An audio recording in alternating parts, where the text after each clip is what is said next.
আসন্ন লোকসভা ভোটে শনিবার দ্বিতীয় প্রার্থী তালিকা প্রকাশ করল বামফ্রন্ট।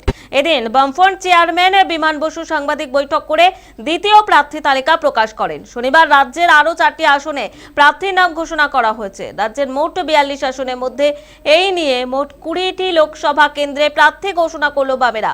মুর্শিদাবাদ লোকসভা কেন্দ্র থেকে বামেদের হয়ে লড়ছেন মোহাম্মদ সেলিম, রানাঘাট থেকে বামেদের হয়ে লড়াই করছেন সিপিএম প্রার্থী অলোকেশ দাস, বর্ধমান দুর্গাপুর থেকে বামেদের হয়ে লড়াই করছেন সুকৃতি ঘোষাল, বোলপুর থেকে বামফ্রন্টের হয়ে লড়ছেন শ্যামলী প্রধান। বামফ্রন্টের চেয়ারম্যান বিমান বসু জানিয়েছেন এখনো কিছু প্রার্থী তালিকা প্রকাশ করা বাকি রইল, আর সেই কারণেই আলোচনা প্রয়োজন।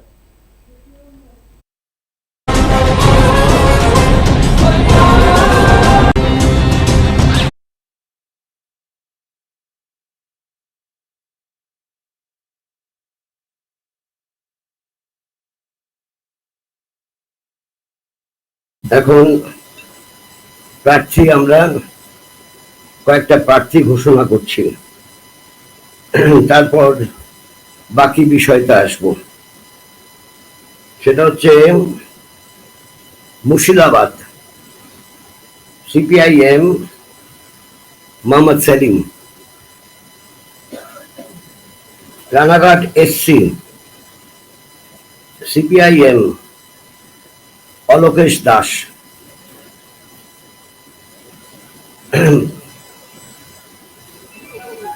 বর্ধমান দুর্গাপুর সিপিআইএম ডক্টর সুকৃতি ঘোষাল, নতুন